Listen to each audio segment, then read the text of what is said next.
still trying to get it to work. Yeah. I got cursed out for starting too early last time. I said, say 30, he says, we're not ready. Okay. Here we are. Well, welcome everybody to the November meeting of the Commission on Aging Well. I'd like to call the meeting to order. We don't have our name tags. For some reason we misplaced them. So we'll do some introductions for the people in the audience. Well, you want to be first? I'm Paul Pettis. Good morning, I'm Janice Hughes. Gail Shower representing the Friends of the Senior Center. Good morning, I'm Donna Stewart. And I'm Jim Sosnansky. Barbara Rotman. And Jill McComb. Okay, Right, we got everybody. thank you. And our city council member is not here right now, and that would be Jay. Okay. Okay. Well, let's do the approval of the minutes next. We did have a chance to look at the draft minutes that Jill sent out. Are there any additions or corrections? If not, do I hear a motion for approval? Motion? Second. All in favor? Aye. Okay, motion, our minutes are approved. Okay, there are no public appearances here, so we'll move right into our first agenda item, which is about the program administrative guidelines. All right, so as I mentioned, I passed out the red line copy because I should have attached that rather than the clean copy, so you guys knew what we changed. Pretty minor, just a few words. I think considered, replaced evaluated, and then the last sentence there that says in an effort to balance offerings. We used to have an effort is made to balance offerings. So there was just those two changes that were made. So we are here today for a final approval or more discussion or comments. Okay, are there any comments or concerns about the changes?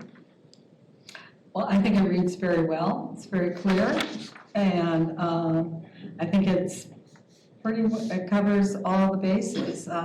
We've gone through several iterations, and I think it reads real well. And I should have just said as a reminder, we sort of developed these guidelines to just give the senior center, just some guardrails and give us a nice direction to make sure that we are fulfilling our mission and vision and meeting different criteria and serving all kind of people. And so I think this is a nice thing to kind of refer back to every time we look at a new program, and then also the factors to be considered that might be related to staff time or cost, room availability, that stuff. So just kind of cleans it up how we are more objective versus subjective in offering programs. Okay, if there are no other comments, do I hear a motion for approval? I would move to approve as submitted. Second. All in favor? Aye. Opposed? Okay.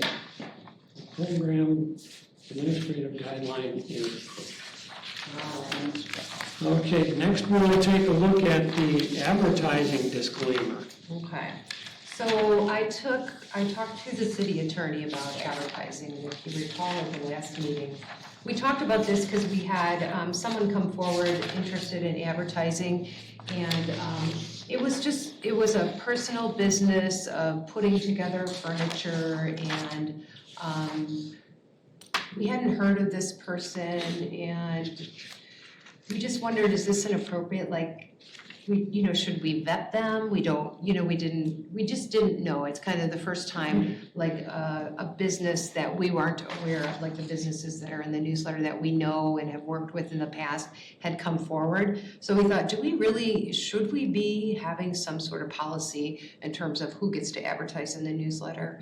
And so after talking to the city attorney, she felt we should not, because policy can take you down a really complicated rabbit hole in terms of how we're deciding who should advertise and who shouldn't. It's also implying that if we're doing that, we're vetting every single advertiser versus referring back to the disclaimer about, we don't endorse anybody, this is your own responsibility. And so she said, the less ownership you have of that, the better.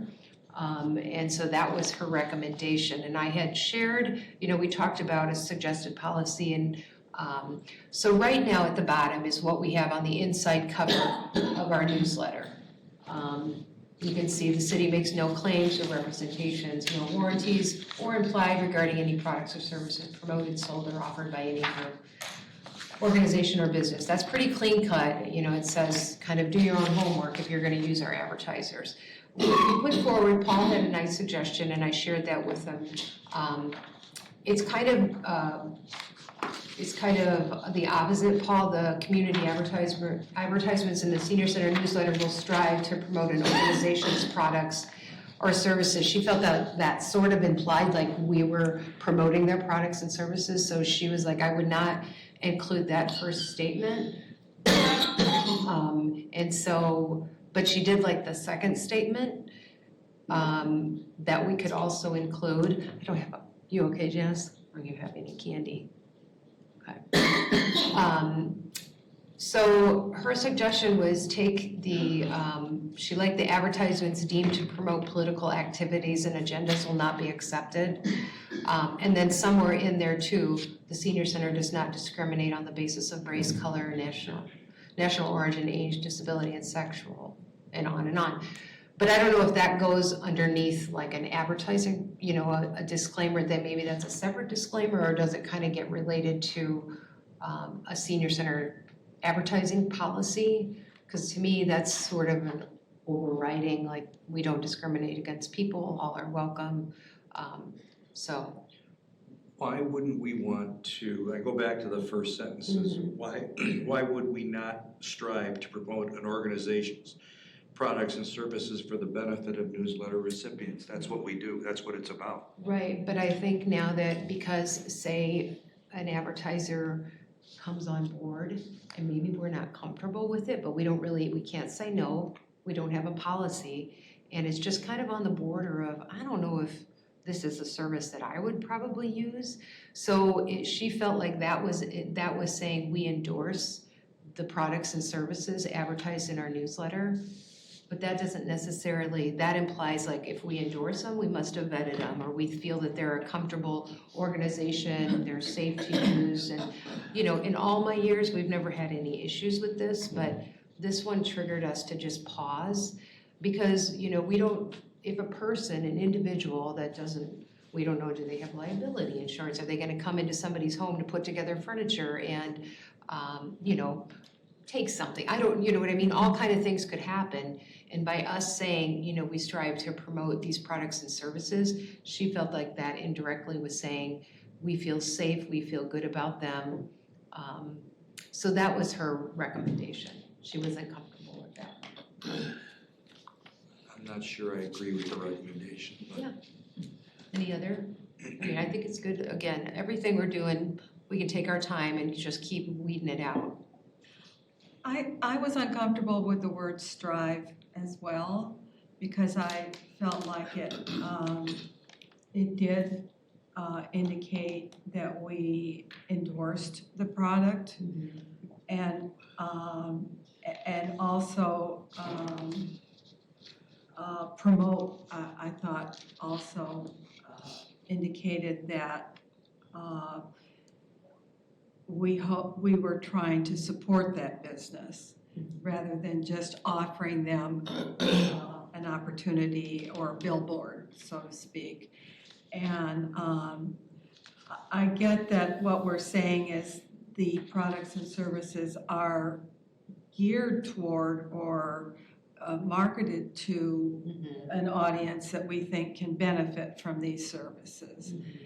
But I guess I feel like that's understood in the newsletter, that we wouldn't have, for example, something that would be geared for young families, like a diaper service. You know, that wouldn't make much sense for us to put that in this newsletter.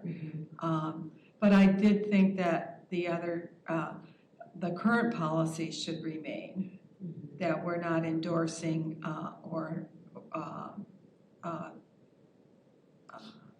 that we, you know, I thought that policy was good, that we should keep that. And the other two statements about anti-discrimination and political activities could follow on that or be somehow all worded together.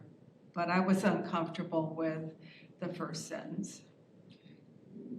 I would agree that strive as a verb does seem to suggest that we have vetted them and looking for positive contribution to recipients' well-being.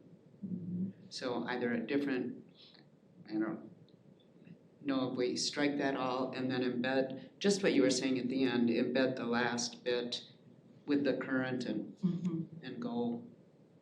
I tried to come up with a different word for strive or different wording, and it just, in the end, I just felt like deleting that was the cleanest way. Yeah, and then that made the sentence kind of unnecessary because, as I said, we are choosing, or the advertisements in here would be targeted to a senior audience.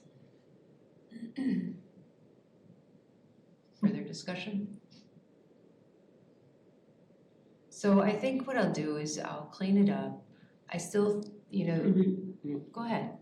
Can we just put, instead of strive to promote, just put should promote?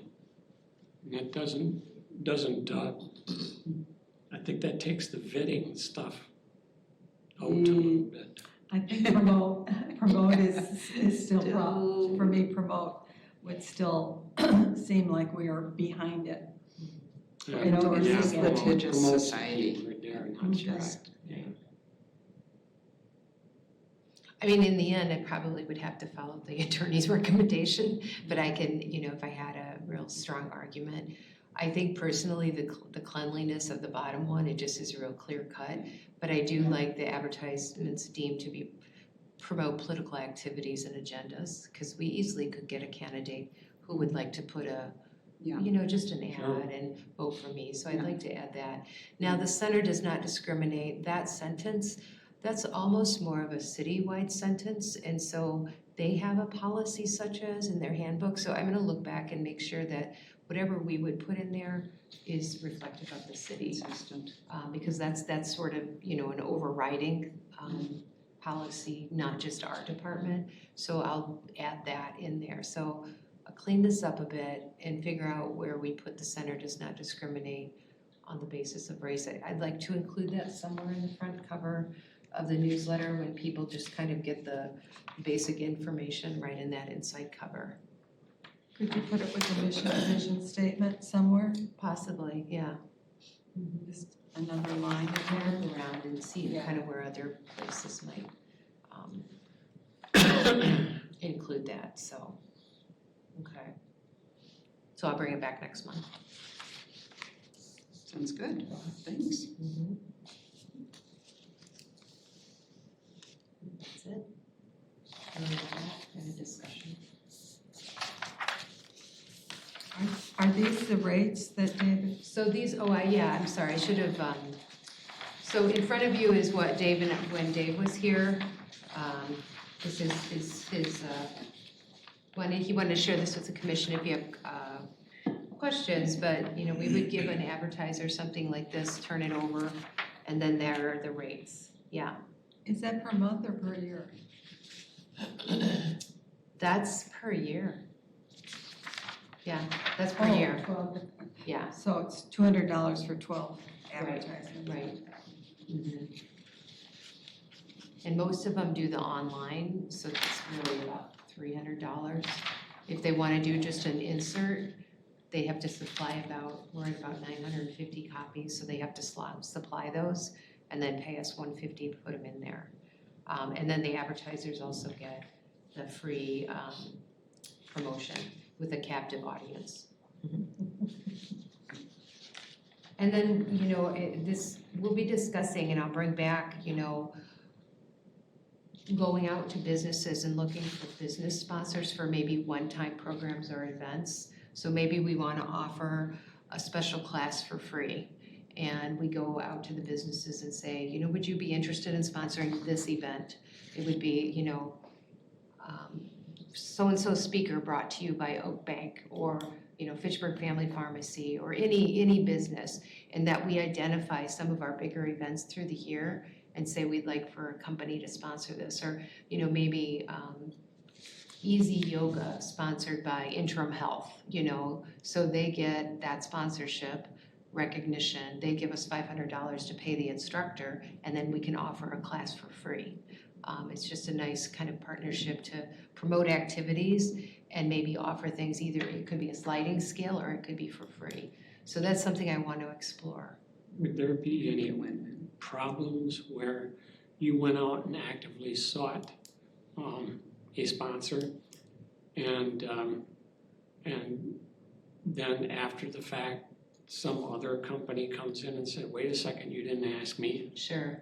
I don't really know, because we've done sponsor things in the past, just asking for like a cake or, can you supply this? So it's a good question. It certainly has come up before in other situations that I've been in where we maybe invited a vendor to serve food and we didn't open it up to other vendors, and so I'm not positive. I think that we could narrow it down by saying, well, you want to look at a vendor that maybe is health and wellness related. If it's yoga, I don't know, there'd be a lot of criteria. Maybe it's something that's just, it's hard. We don't have really a regular newspaper to say to businesses, we're, if you're interested in sponsoring an event, come here. I mean, I can do the best I can do and leave it at that. And then target businesses that, I know would be happy to advertise in the newsletter, because then maybe seniors would utilize their services. Would just putting it in the online senior center newsletter legally, we have to go back to the lawyer again. Right. But, if you put it on there, then businesses who want to do something would need to go to our website. Sure. Just like they would have to read the It's just letting the Fitchburg Star or businesses something. know. I mean, I could work through the Chamber of Commerce, to say we're offering this opportunity and they could promote it there. The city used to have a paid back page of the Fitchburg Star. That would be an appropriate place, but we don't do that anymore. So I certainly can put something in the Fitchburg Star that sort of tells businesses that that's something we'll be looking at. Does Dave have I'm sure he has a contact list of all the advertisers. You could Right. send out a special offer to them or, advise them of this, or maybe once or twice a year, remind them that that's an option available. Sure. Well, what would you do if a vendor came to you and wanted to offer their own program? For example, a chiropractor who wants to offer a program and sponsor it for themselves. I mean, that would. Well, and we've have done that in the past. We've had a local chiropractor come and talk about chiropractic care. I think Interim Health is doing something this month. I can't remember what they're speaking on. So, we try to, and I think this is where that policy comes in, try to balance educational opportunities, but we don't really have a policy to say, well, if you're a private company, we can't do that, but if you're a nonprofit, we can do that, or, it would be like any speaker that we contract with or just have come speak for free, Like a funeral home or an we've had services. Gunderson talk about that. We've had the burial, the natural burial folks come. And even just the lunch and learns are just all various speakers that we select, that these are topics that people want to know about, and we choose them to come in. You chose them, they didn't come to you. Correct, right. But we do get speakers that come to us and say, would you be interested in doing this? A lot of them, again, like the Alzheimer's Association or a home health agency, not a ton of businesses do we get. And we get the new senior housing facilities, don't they come in and give talks? Well, and we kind of reached out to them because if they're a new senior housing in Fitchburg, we want to make sure that older adults know new senior housing is coming. This is what it looks like. We're a good platform for that. So we have definitely reached out to, and they have reached out to us as well. But yeah, How much of that is information and how much of that is selling? right. Promoting their own product. Exactly, and that's what we, I stay very far away from insurance companies talking about supplemental insurance. We try to not do anything with benefits unless it's through like Dane County, the benefits specialist, some non-biased. There was, Edward Jones was oftentimes a presenter, and I think we've pulled back again because it's kind of, are they selling or are they sharing information? It's a fine line, because it is good information to have, but it's also their business. So I think the way we sort of answered that was last year, that's when we started to implement, if you are an advertiser, you can do one free program, but that's it, But we haven't had a ton of companies, private companies come in. Right. I can see that.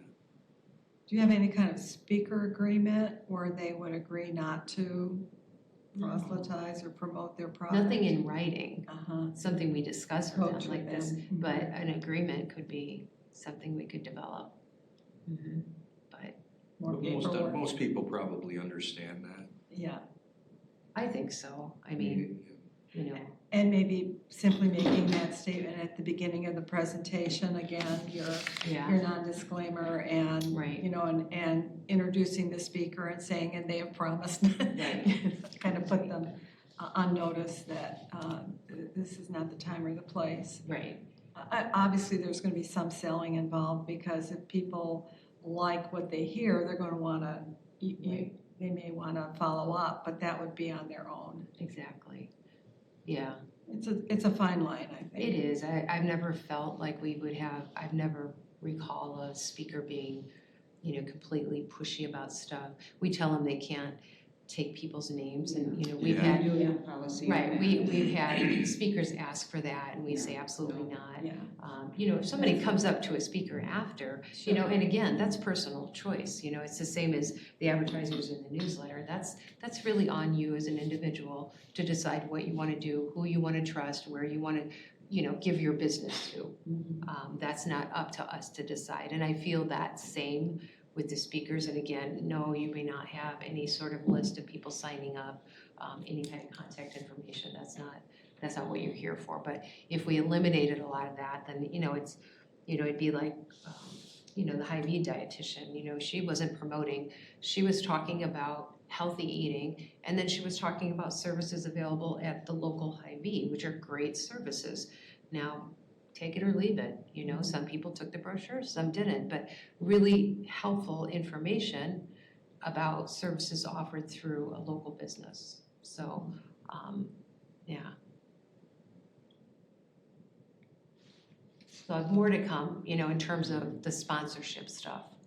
Because I do think it's important to make sure all businesses are aware of that, but I don't think any business, again, this community is hard to communicate, to businesses because we only have, one newspaper that doesn't even go to everybody. And, how do we cover our bases to say these are opportunities? We're still gonna have to go out and select these businesses to probably ask them to be sponsors. I'm not sure how that's gonna look to make sure that we're fair in offering these opportunities to everybody, but I don't see a ton of businesses contacting us. There'll be a few that definitely feel like being part of the senior center is gonna help their business grow, or they just wanna support the senior center. This might be another situation where you take a look and see what what the other departments are doing. And Yeah. is there some minimum level of RFP expectation? Right. We're talking about really small dollars, Very small, so. 500 probably, yeah. So anyway, I want to keep exploring that and looking around. I don't know other senior centers off the top of my head that are doing that right now, but certainly you'll see, cake sponsored by something, and we, especially with the Friends stuff, but that's very different, so yeah. That's kind of where we're at with that. All right. Okay, anything else on the disclaimer? So we're going to continue polishing. Oh, yeah, for sure. Okay, next, the report from the Senior Center Friends. Okay, actually on the same lines of the sponsorship, I could probably tell you a little bit what we're doing with the planning committee for the spring pancake breakfast has been formed, and Leslie Hall has again agreed to chair the pancake breakfast. And we actually are looking into doing some sponsorships and when you talk about someone, coming forth, last year we had a bank that we had worked with, and then another bank heard about it, and so maybe that's how things can be. And then they came forth and they wanted to know how they could get involved in it. So also Park Bank has been having some not-for-profit Zoom presentations that I've been watching, and other members of the board have been watching, about grant writing and how to prevent burnout in fundraising and getting sponsorships. So people have been watching those. We do not have a date yet for the pancake breakfast, but they'll be probably working on that soon. We have a full board now of 15 members, so it's really nice, and all the new members, and obviously the old members are very enthusiastic this year, so I think it'll be a good year for us too. So as far as payments out, last month we put out $1,253.41. Special needs totaled $354.30. One of those was for an Uber ride home from the senior center, health insurance payment for one client, 2 months of medical alert button membership, and another $125 for installing apps and Kindle after resetting the computer from someone that was the Consult Community PC LLC, who does advertise in our newsletter, and they cleaned up someone's computer that had gotten virus infected. We had one scholarship for $20 and $11.47 for a showcase photo collage, and then we paid $67.64 to a senior center member who built a rolling cart chair dolly to be used for the chairs that are used in the exercise program, and then $800 toward the senior center staff and service. And the travel show was held and 25 people attended. There are 61 travelers signed up for the 2024 trips. And the committee is starting to look at 2025 trips and starting to choose those. Theater Bus Company has new brochures for day trips available and in the travel brochure bracket at the senior center, in the senior center hallway. So, that's all. Okay, And you guys are also paying, just coming down the pike, they'll be paying for Veterans Day. They Right. offer to make a donation for every veteran and their significant other. And so that's always super nice. So thank you. Right. very good. Okay, director's report. All right. So I just want to make everybody aware, we have been asked to include on our minutes excused and unexcused absences. They're trying to track how many, if you're not showing up regularly without an excused absence, that they're going to, I don't know, develop policy about that, if you can miss so many or something.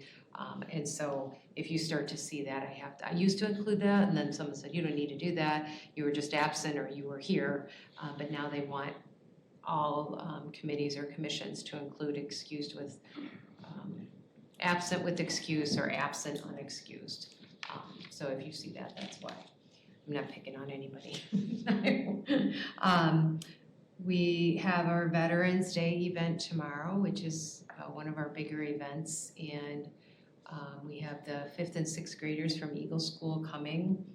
They'll be reading the theme. We always have a theme, and this year's theme is flag folding, kind of the education about the 13 folds, and then also the history of the Arlington Cemetery. So the kids will be reading, each child will read a different fold, and then we have the fire chief Joe and another fireman will be doing the actual folding as the kids read each one, and then we have a slideshow about the history of the Arlington Cemetery, and Jerry Kelly, the president of the Friends, will be reading that. And then the Fitchburg singers always perform, and the students will sing. We have a live taps player at the end, which is nice, and a couple older adults that will be bringing the flag, a couple veterans bringing the flag up. So we usually anticipate about 100. We've got about 70 signed up for lunch after, so it's a busy day, but it's always a really fun event. So that is tomorrow. Jill, did you put a release together on that? It was I released? was going this afternoon. I was driving it, thinking about that. Flag folding is interesting. Yeah, it is. I was reading all about it. Every year it's kind of, we want it, well, it's not me, it's Doris Coster, the singer's leader. She always picks a theme, and it's always educational. And for the student, another thing the students do, it kind of started years ago when we used to do the history of the poem in Flanders Field. And the students would learn about that poem and the significance, and then they would draw poppies, and we'd always display their artwork. Well, over the years with these different themes, they do different drawings kind of related to, once we did the history of all the American flags and how it's changed, and then they did drawings about flags. So they involved their history teacher, their art teacher, and their music teacher.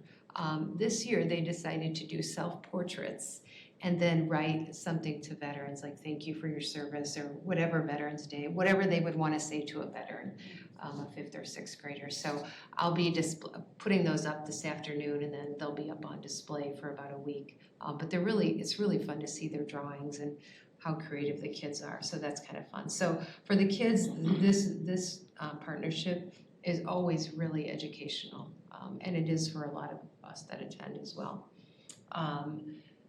Tuesday we had our volunteer lunch. I think we had 100 that were served in the dining room, so thank you all for your volunteer service. It was a nice afternoon. We had a person drawing caricatures. I don't know if any of you did. Yeah. Yeah, you and Kathy, so they were really fun. So anyway, it was a nice event, and well deserved to all of our wonderful volunteers. Let's see what else. So I wanted to mention, Gail talked about the money that the Friends are donating or helping to pay for a team training. So this is about the first year that I literally ran out of money in my budget.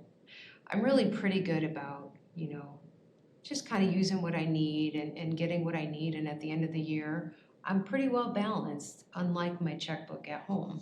But the unexpected cost of the newsletters, I had to move a lot of my training money to cover the cost of the newsletters, and some other things, just the price of everything going up. I've been doing budget amendments, moving money around, because you can't spend money you don't have, so you have to take it out of different budgets and move it around. And we had some mileage reimbursement money that I could transfer. So the team training, I'm not great about offering in services with my staff very often. I don't like to close the center down, and I like to get away if we're ever going to do a real training. And it's hard to do that when you have paid programs, you have meals, you don't want to cancel for people that are, that need that food. But anyway, and I also didn't want to, you look at a lot of trainers and sometimes it's very corporate. It's not super personal.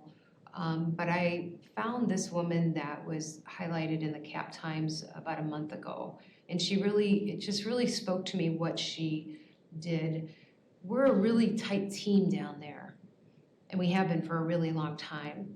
And as we get busier and as we serve a vast variety of people, I feel like it's really important that our communication is better, how we communicate with each other, and then taking that above how we communicate with our peers, how we communicate with other departments, how we communicate with Dane County. Because it's more stressful. It's just more stressful. There's a lot of things going on right now. There's a lot of issues with case management. There's a lot of frustrations with Dane County and how we're communicating and getting feedback, and also how we're viewing that communication from other people. You know, are you getting it and then you're getting defensive?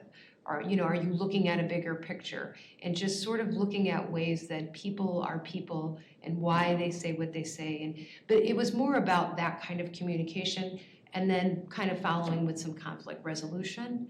You know, when you are in a really uncomfortable situation, and whether it's with your coworker or somebody at the county or even another staff within City Hall, how are you communicating with them? And where are you coming from?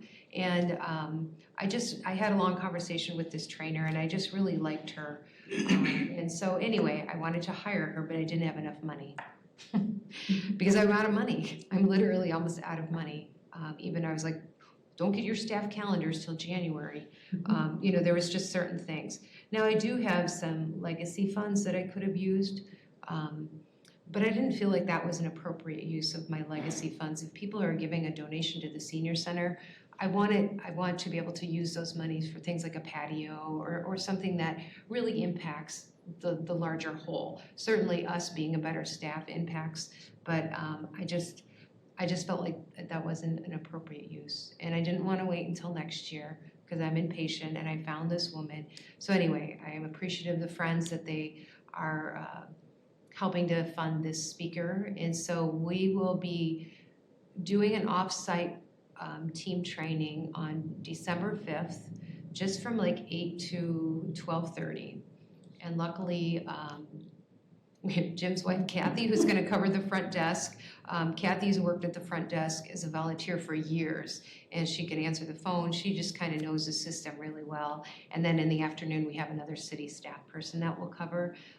But most of it, we'll be back. I'm going to take the staff out for lunch. And again, it's just something I don't do regularly, and I really wanted to do it this year. Is it just a half day? It is just a half day, yeah. Can you tell us a little bit more about the speaker? Yeah, I should have shared her website. Her name is Diana, and maybe if I don't want to share my screen, but hold on, I can tell you 1 second. I'll look her up really quick, sorry. There she is. Okay, Diane Pastrana. What was the last name? Pastrana, Pastrana.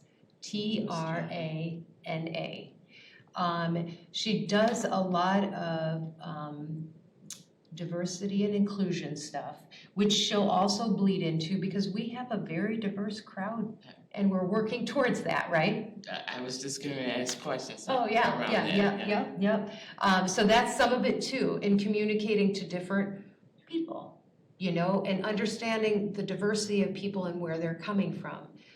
And so, yeah, she does a lot of that. And so that's a piece of it as well that's tied into how we communicate with people. Is it does she do role playing, or what does she do? Well, I don't know. I can't say if she does role playing. Let me look at some of my emails. I should have been more prepared to talk to you guys. Let's see. We're going to talk about, obviously, some challenges, but way back.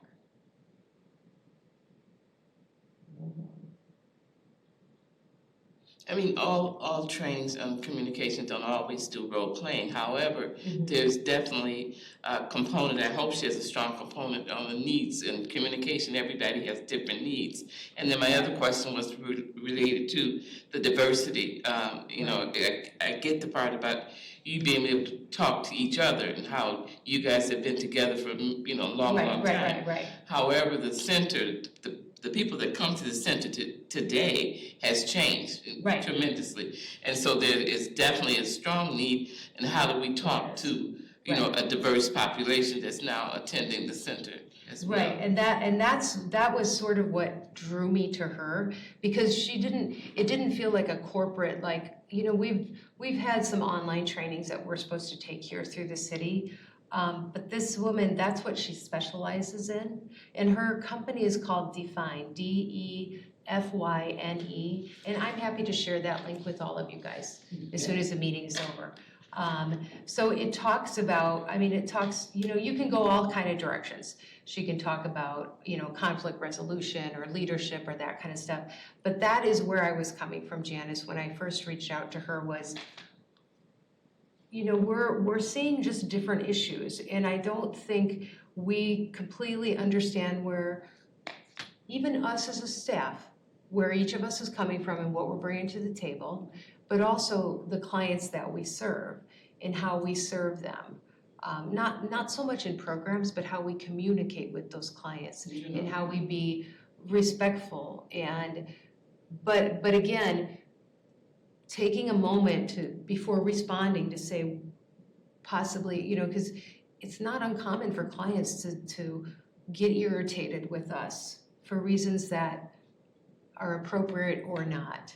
And how we respond to that is really important, because we have to always remember, where are they coming from and what are they bringing to the table, and what are some of the things that maybe are making that person behave like they're behaving, instead of just reacting, And that's in any communication. Right. Whether it's a client or staff or what have you. Right. Well, I guess I would love to see more about this lady, what she delivers, because you've listed many things that she can train on. Right. And in a half day, I hope you guys are zeroing I in. couldn't afford a whole day. I could have, maybe, if I asked the friends for a lot more money. She was not, it was a little more expensive than I had planned for.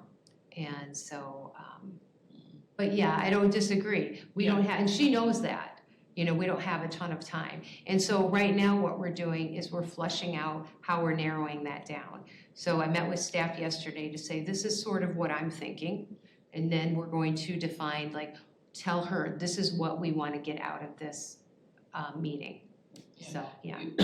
Because communication also is involved with personality traits and who you are in terms of how you communicate as well. Absolutely. So there's a lot of This could be a week-long training. It could, and then some. Right. However, I'm listening to you, the communication and the conflict resolution, and this. So I just hope you guys can narrow that down so that you can get some really good training. Right. Whether it's one component or one thing that you really focus on, Right. versus trying to get several different components in. Right.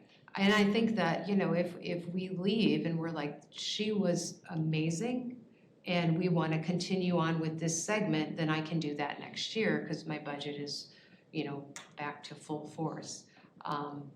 But that was, again, that was why I was drawn to her, because she had a really strong diversity and inclusion background, and I want to tie that into our communication skills. And again, where do people come from when maybe they're not satisfied, or again, it's a lot. It's not just clients, it's other partners that we work with, and how we're communicating with them when we get very frustrated, and how we can communicate back without putting people on the defense. There's just a lot. There's a lot that I want to focus on, but we're working with her to narrow down those topics, because we only have so much time.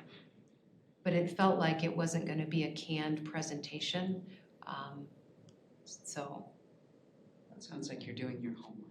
Yeah, I'm trying, we got time, we haven't identified a location yet either. I tried, to get one facility, but they couldn't house us, but I'd like to do it off-site. In the end, if we have to go maybe to the library, we've done it at the fire station before, without any issues, so, yeah. But I'll share the, website with y'all. Good. Yeah. But appreciative to the friends that we can do that. Speaking about money, there is an addendum to our county contract that actually is going to be a direct referral to the council, so we can finish this up by the end of the year.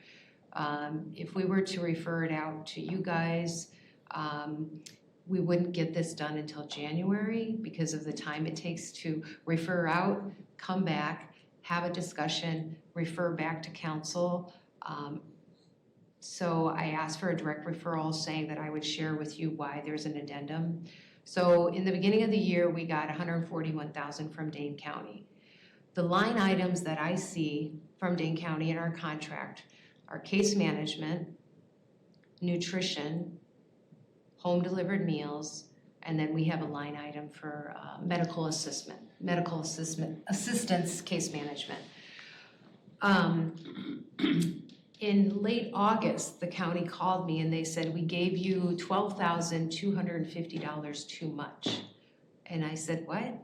And they said, we put in My Meal, My Way program money.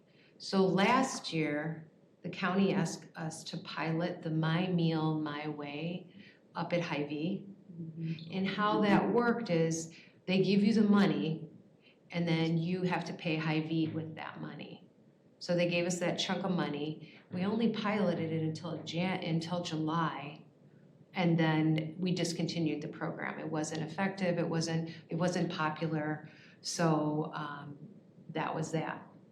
So this year I got this contract, about the same amount. It was more because usually every single year for the last many years we've gotten more money. Our Dane County contract has increased because we serve more people, and they throw this money into a formula and it funnels down, and then you get awarded X number of dollars. And it's usually more than the year before. And so I got my contract. Again, the contract just lists nutrition, case management, home delivered meals, and MA case management. So it just never occurred to me that they threw the My Meal, My Way money in there. And so in August, I got a call and they said, we gave you too much money. And so they have to take it back. And unless the city said we're not signing it, we have to give them the money back. So unfortunately, we lost that income. And I understand, but they didn't catch it and I didn't catch it. Had I caught it at the beginning of the year, this wouldn't be an issue. We would have had 12,000 less. But so anyway, there's an addendum going through as a direct referral so we can clean this up before the end of the year so Misty, the finance director, can do her books. So that's going through, but I did bypass the commission because it would have drug it into January. So just to let you guys know. That's understandable. What's that? That's understandable. Yeah. Is that gonna impact the 12,000 less money? Is that gonna impact our meals program at all? No. Okay. It's just less revenue for the city. So because that money was just for the Hy-Vee program, so we're not doing it. So 2024 contract, if you saw in the news, the Dane County Board of Supervisors did approve the 2024 Department of Health and Human Services budget. It's waiting to be signed by the county exec. When that is signed, I know we at least are getting $13,500 more for case management.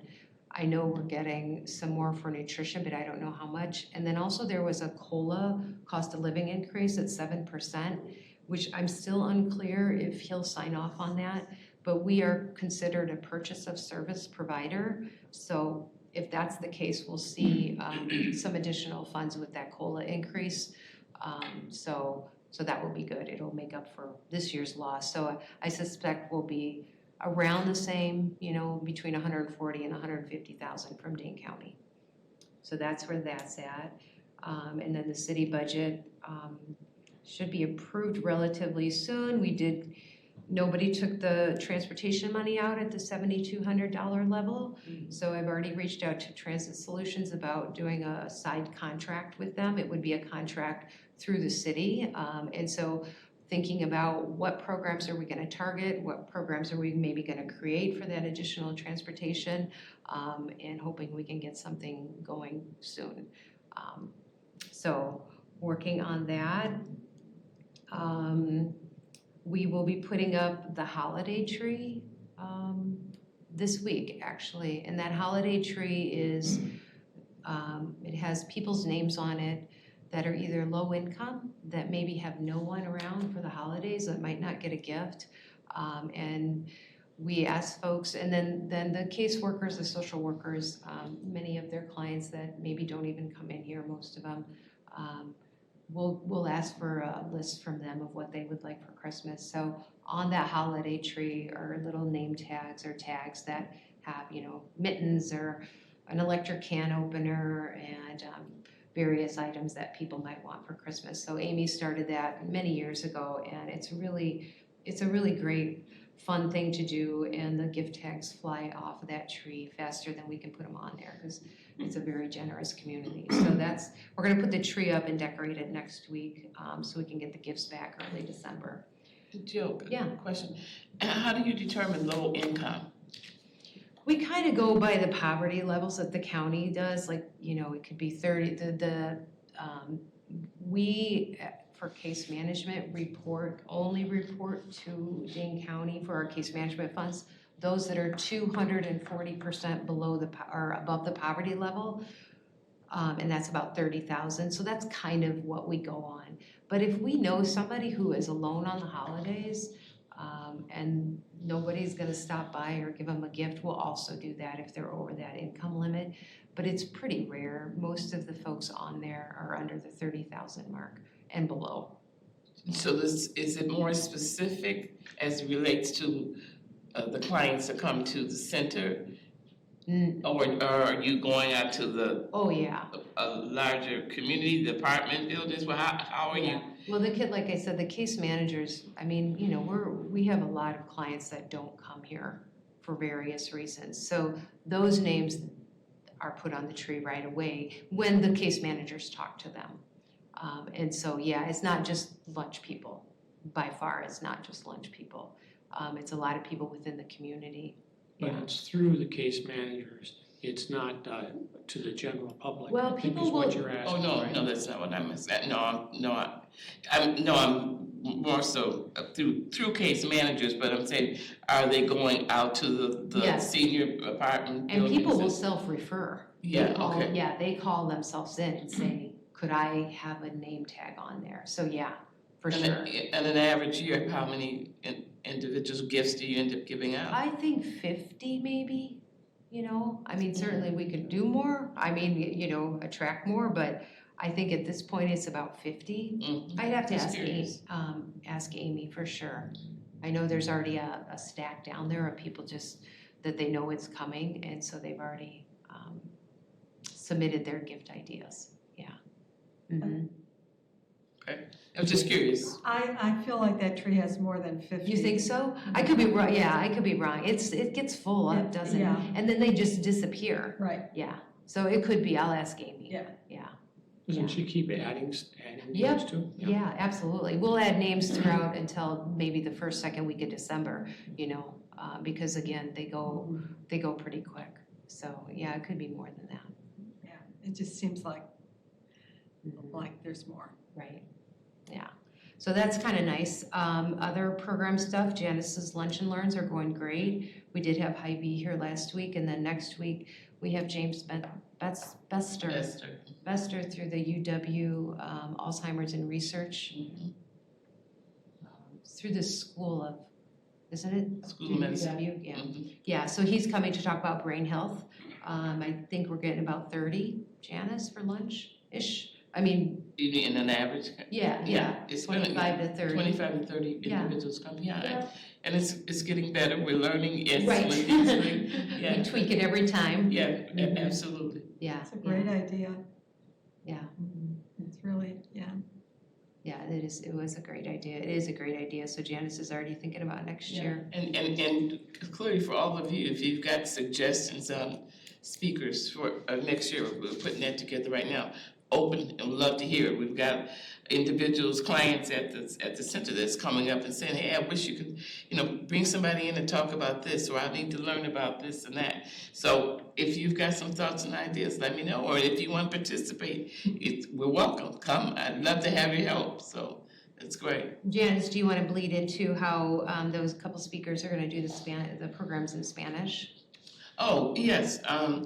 Originally, it started off with financial scams. They had Summit Credit Union come in and speak, and the individual that came was bilingual.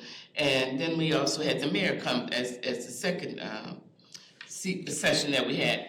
And obviously, she speaks Spanish, so having both of them come back in January to do the financial scams in Spanish, and then the mayor's gonna come and do her presentation in Spanish. And so, so that we include, it's more of an inclusion kind of effort to make sure that we are reaching out to the demographics that we have here in Fitchburg. And so they're excited about it, and Jill has done talking with individuals that are currently Hispanic individuals that are currently attending the center. Right. So that's new and different, and they're excited about being able to do that from both ends, the clients and the two presenters. So. Right. And then recently, we had a new couple come in who speak Spanish, and the wife is trying to learn English, but they were really interested in some type of volunteer work. They moved from Argentina, and they were very involved in their community, and just a lovely couple. And so right away, I thought this is what we need to develop a Spanish-speaking social group, or something that can help us promote programs and welcome people to the center. And so they were really interested in doing something like that and helping us to engage more Spanish-speaking older adults in our community. So we have a meeting with this couple, and I've invited Janice to attend on Monday at 11, and we're using our bilingual bingo caller, Tim, who has been wonderful. He will interpret for us. And so we're going to talk to them about sort of what are the goals, what are the expectations, what do they think they would like to see happen. But they're really excited to get involved in the center and to do more. And so I think it's going to be a great connection. Yeah, I just think that it just moves the center closer to culturally relevant programming, and that we're being more inclusive, and you're getting training on the DEI area. I think this is all ties all in. And Yeah, very timely. So I'm really excited about that. And so hopefully, we could even set up a English conversational group, because she was trying to speak English, and she really wants to learn English better and be able to talk to folks that way too. So there's just a lot of opportunities with this couple, and I'm really excited. They're really just delightful. So and more on a case management, like I was saying, it's just, I don't know what, it's just the changing needs that we're seeing here. This is just this week, and I had the case managers, I said, just give me a little snippet of what's going on, because it was just a crazy week, this week and last week. So we have two clients, a married couple with mental health and AODA, alcohol and drug abuse situation. Multiple police and EMS calls in the last month, I mean multiple. Referrals out to adult protective services, they don't fit the criteria. Recently hospitalized both of them for their issues. And then dogs were left in the home, so we had to figure out what are we going to do with these dogs. So the dogs came or the Humane Society came and picked up the dogs. So luckily we're working with animal control. Yesterday or the day before, there was a client found undressed in a catatonic state in her apartment. Dog had been inside for a couple days, not fed. She was transported to the hospital. One of our meal drivers found a client on the bathroom floor this week, had been laying there for, we think, maybe about just not quite a day. And was transported to the hospital, now has Lifeline. There was another client at one of the apartments that was literally having a stroke right during a presentation. She was transported. And then we had 2 clients, these are just the 2 this week, evicted from their apartment. Sort of, some of their own responsibility for this eviction, but it's been very stressful and trying to find other housing. So that was just this week and last week. And that's not everybody. We have another client who is being evicted, who was a hotels to housing client, and that is that program I spoke about before, where Dane County took money to get people off. It started with homeless to hotels, and that was to move people off the streets during COVID, and then it moved to hotels to housing. And so there are 2 apartments that contracted for that, Highline and the Limerick, and then there's also some apartments in the town of Madison that we've annexed that we have clients. This particular client did not get on Section 8, and the program ends in 2 years. Once you're on the program, they pay for your housing and they work on stabilizing you, and then in 2 years the money is gone. So the goal is that folks either get on Section 8, which would pay for the housing. So somehow if you're on hotels to housing, because Section 8 wait list, 20 plus years. I mean, you can get on Section 8 and die before you ever get on. Yeah, it's 20, yeah. But if you're on hotels to housing, you have an opportunity to get bumped to the top. So this gentleman has mental illness. He didn't take Section 8, and he is being evicted. And he doesn't have enough money to live anywhere, so he'll be living in his car. And so resources in Dane County are limited. You can live in your car. You have to be homeless or live in your car for 7 days before you can be entered into another system. And so anyway, we'll be working with this gentleman. It's really complicated when there's mental health involved. It's so complicated. So anyway, that's one client.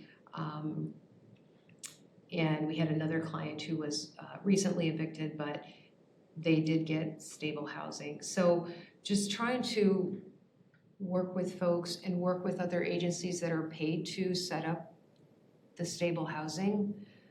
But as I was at another board meeting on Monday about this in the county saying, but when that money runs out, they're ours and we need to support them, and we don't have enough, there's not enough options to support the homeless older adults in Dane County just as a whole, but we're starting to see more of that here. And so I'm trying to educate Dane County, like, it's fine, you're paying all these other agencies and you're bringing in all this grant money for all these programs, but in the end, when that money goes away, they're in our community and we need to support them. And so what support are you gonna give us to support them, So it's just, I've been at a lot of meetings recently because there's also, they got a big chunk of grant money from the state it's called an Independent Living Support Grant. Now you can be 40,000 or under to qualify this. You have to have a medical diagnosis, but there's a bazillion medical diagnoses. And we have referred a lot of people to this grant. And what happens is somebody from the county comes out and enrolls them. But this grant is self-directed, which means whatever you need, you figure it out, we'll give you the money. And I was like, well, this does not make a lick of sense, because those that oftentimes need extra assistance are not able to figure out how to get that. You can hire your own caregiver.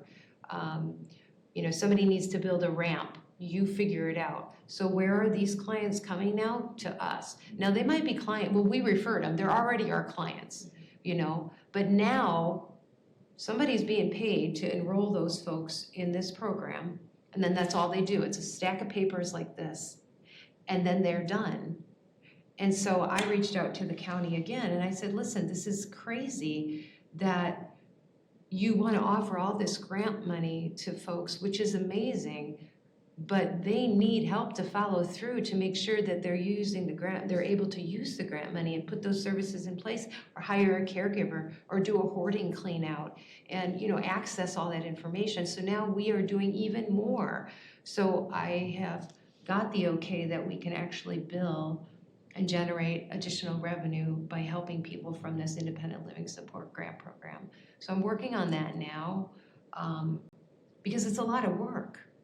And other agencies are being paid, but again, the clients circle back to us, which is fine. This is a great program, but it was thrown out there, I think, not in a way that supports those that are doing most of the work. You know, we are the last point of service, we're often the first point, and we're the last agency to be thought of as being reimbursed for our services.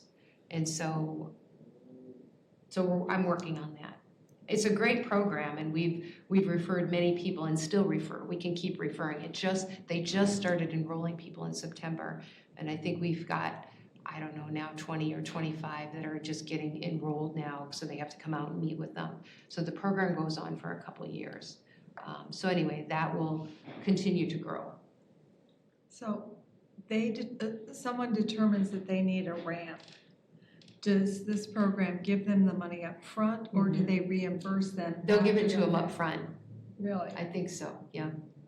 Because they don't have the money to pay for the ramp. Right. So the bill would go right through this program. I'm sorry, the bill, so they'll coordinate everything, and then they'll get an invoice, and then they've got to send it back to Dane County to pay the bills. Sorry, that's how They it don't goes. get a check. and No, then- they don't, yeah, so, yeah. So then, you know, and say you need a caregiver, you could actually hire a son or a daughter, but then you have to fill out all the W-9 paperwork. So these are older adults, and they're telling them, well, it's self-directed, so here you go, good luck. And then they come back to the caseworkers, which is fine, but, you know, anyway. Is there any kind of a cap as far as how much an individual can get? 7,200. Okay. That's the cap, that's the max you can get. So this couple that was evicted, they got money to move out because they had to have all of their items out of their house. And so, So Jill, when you said that then they come back to the caseworkers, right. so as a caseworker, is that what they really should do? That is what, absolutely, that is what we Okay. do and what we should do. But also, they can contract us, because this is putting even more work on the caseworkers.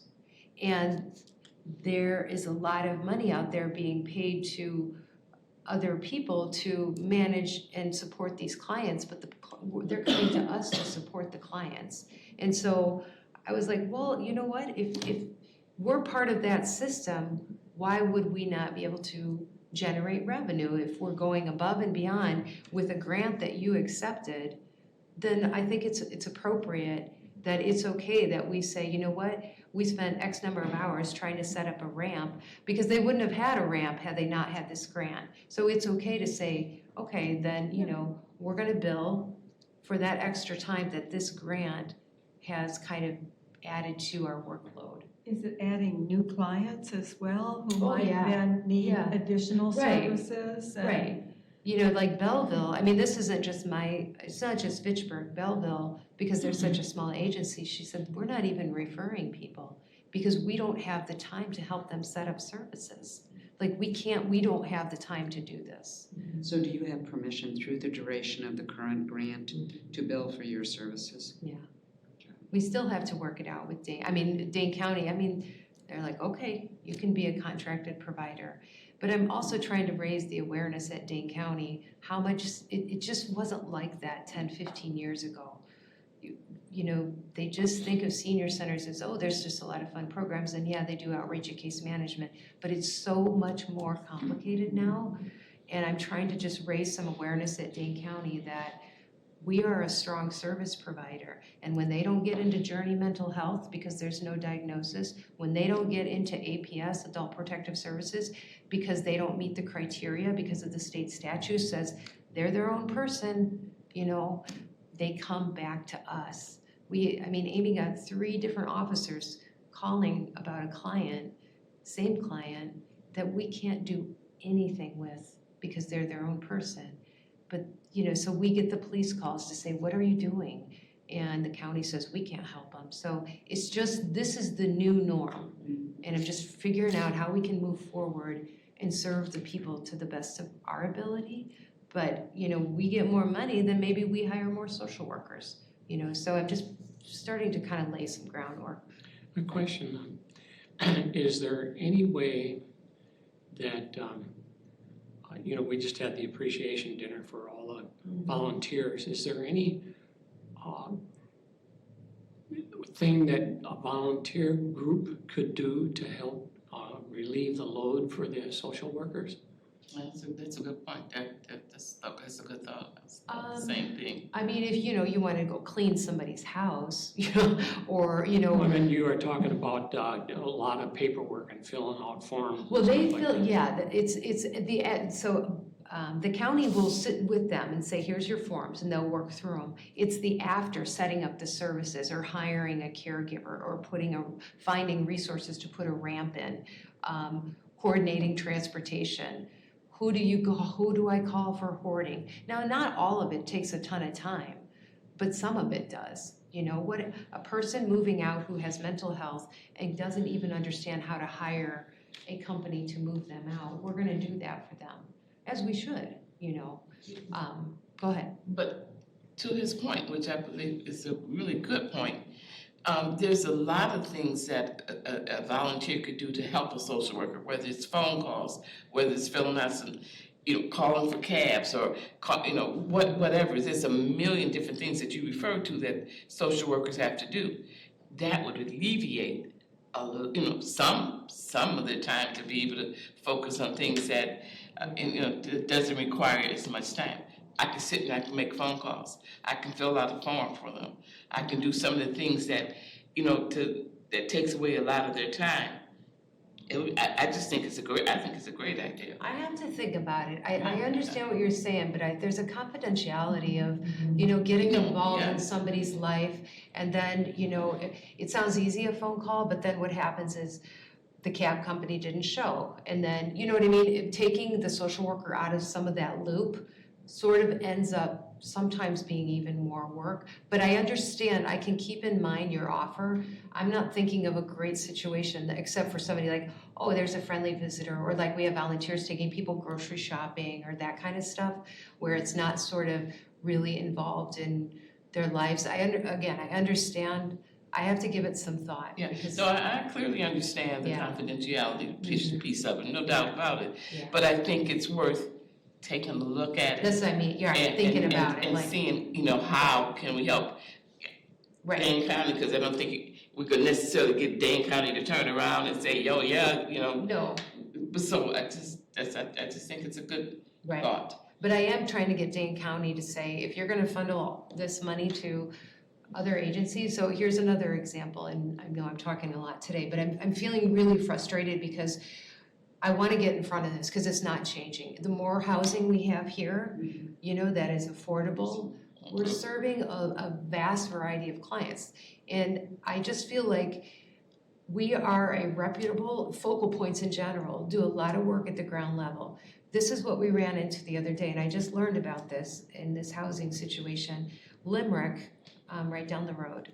So housing developers doing senior housing and other housing that might get tax credits, NIDA funds or whatever. Yeah. If they can prove that they contract with an agency that would provide supportive services, and they pay that agency, then that's how they that's one of the check marks to qualify for this tax increment or whatever.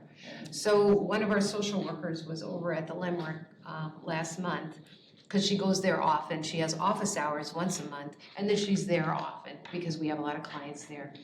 And she walked in, and there was a presentation by Lutheran Social Services talking about some of their services they can do, or how they can connect clients, residents, to services in Dane County. And Katie was like, well, this is weird, because that's what we have been doing. I mean, we serve a lot of clients in the Limerick. Some are getting meals, they use our transportation, some are coming for programs. Katie's over there, we're helping hotels to housing clients. Well, come to find out, Lutheran Social Services is being paid to be that community support service provider. But technically, really what they're doing, they saw our newsletter, and Katie, and the woman was like, what, this is amazing. You have meals and transportation, so I can just have people come to you. And Katie said, well, yeah, that's what we're here for. We are that community service provider. but Lutheran Social Services is being paid to refer them to us. But we're already there. Lutheran Social Services, Being paid by who? the management company, the remember. developer.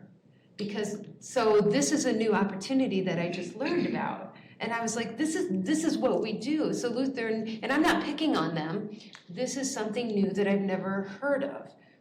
And I was at a housing meeting at the county, and I said, do you even know who we are? Like, they don't even know about senior centers, but that's what we can be, because that's what we are. We're at Novation Commons, we're at the High Line. So any developer or management company that comes in that gets some sort of funding to offer affordable housing, if they can prove that they're connected with a service provider and they pay that service provider something, then they get that. The tax credits, yeah. Right, they get the tax credit. So why can't that be us? Well, It's a good question. have we done anything to kind of connect with? Well, and that's what I was, and so this is where I'm like, no. And I talked to the person at the county who doesn't know about us. Now, we are represented by the Area Agency on Aging at Dane County. So now I'm pushing back on them and saying, why are you guys not promoting us? But there's a lot of disconnect. So anyway, I reached out to folks here and said, the next time this happens, we want to be that service provider. You're not doing it anyway. Because I was gonna say, I hear what you're saying, you reached out to Aging, the big agency, and said, why are you guys not? We have to do for ourselves. Well, I am. I mean, that's why I'm at all these county meetings. With all, particularly with all these new buildings that's come in, Right. and I think that's kind of the suggestion I said, why don't we have a mixer and bring the managers from each of those Right. big apartments, but Right. we've gotta get them as allies. Oh, for They've gotta sure. know, Right. so. But this is even before they're built. Yeah, That's well, where, even- that's where we need to be Yeah, even recognized, then, yeah. And maybe it's too late, maybe we, and this is all kind of new, because we got a lot of new housing in the last few years. Yeah. How do these building companies find someone like Lutheran Social Services? And I mean, is there a list of approved organizations Right. that they can work through? I'm still learning from Dane Because, County. and if so, why is not, Right. a case management on Well, and that now it's list? working with CETA in the planning department to say, when you're offering these tax credits, you might know, and I think that it did get approved that they're going to hire a full-time housing person for the city. That would be who I work with, and again, that's way up here. Yeah. Not afterwards and getting together with the apartment Well, manager and stuff. and I totally agree with that. I mean, 'cause I used to work for WIDA, Wisconsin Housing. Yeah, right, and right, Economic right. Development. And you do want to connect way up there, but at the same time, you don't forget down here, because Oh, yeah, after right. it's all said and done, those are the individuals that you're gonna have to have on your side and have as allies. Well, and Limerick just lost their managers again. So there's a lot of turnover. But no, we're making a lot of progress. We've got a lot more people from Novation Commons reaching out to us. So again, it's relatively new. It's moving pretty fast, but this is kind of new territory for us to have all of this senior housing. So it's good. Just a quick question. Yeah. Let's say we were successful at doing that and say like a Limerick or whatever paid us instead of Lutheran Services.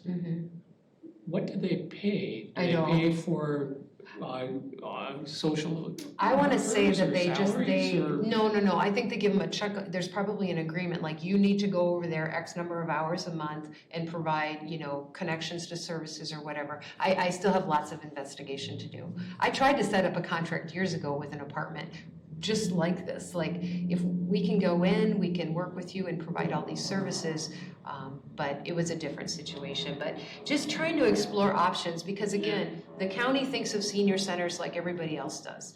Oh, they're just a fun place to go hang out. But there's a lot of serious stuff going on, with the social workers and the meal programs and hopefully more transportation that are really essential services to keep people independent in their own homes.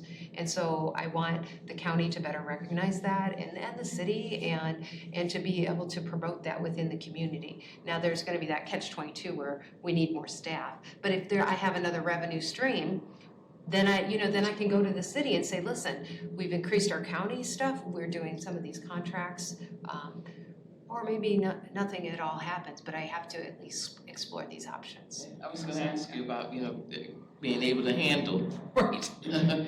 Right, yeah, so anyway, and I'll wrap it up, along those lines too, Katie was there's a Munchmobile through the River Food Pantry that stops, Yeah, I heard about that. yeah, it goes over to the west side. Katie was there last night at Southdale. It's a lot for children, like it shows up for an hour and they give lunches. And the kids get off the bus and they come and get a sandwich. But there are older adults that also, so we're starting to connect with those folks that are showing up at the Munchmobile. And then there's also Badger Prairie Needs Network has the same situation where they actually have a van and they have stops and then they give people free groceries. And so we'll be attending all of those. I didn't know about Badger Prairie, I only knew about the River Food Pantry, so that's kind of cool. And then our medical loan closet, in 2 months, 150 items donated. We have so many people coming and going, which is amazing. And we have an amazing volunteer who cleans the equipment, makes sure it all works. It's super organized in our back room. But we move a lot of equipment through that loan closet and serve a lot of people that way. So it's really nice to see that being used. Jill, how does that work? Is that through a caseworker? That if an individual needs some medical equipment, is that through a caseworker? Or is it working through the volunteers? They can just call and say, do you have a wheelchair? I need a wheelchair, just for the weekend. Any of us can help them with that. And then we plug them in our database. Now, if somebody comes and says, oh, I'm having surgery, I can't drive, I need a bath bench, a commode, certainly I'll say, let's get you connected with a caseworker in case you need more. But if a caseworker's not here, we all loan out equipment, take all the information. Sometimes it's just I just need a walker for a couple weeks, bring it back. Certainly the name goes in our database, so it doesn't have to be a caseworker unless it looks like it's gonna be kind of complicated. Is that need-based or is that just anybody? Anybody. Anybody that live in Fitchburg or We anybody? even, we get calls from Oregon and Verona, like, oh, they didn't have a wheelchair, do you have one I can use? And we're happy. If we have the equipment, absolutely. On our neighborhood site, sometimes people say, my mother's coming the weekend, Oh, does anybody have yeah. a wheelchair? Yeah, I usually most type in there senior that centers have policy loan or something, closets too, right? so, yeah. So, we gotta go. Yeah, no problem. That's all. I know that was a lot, but I'm kind of venting. It's just a lot going on. So, that's my report. Okay, very thorough. Yeah, I know, sorry. Okay, are there any announcements anybody wants to make? If not, do I hear a motion? Our next meeting is December 14th. Do I hear a motion for dismissal? Motion. Second. All in favor? Okay, meeting adjourned.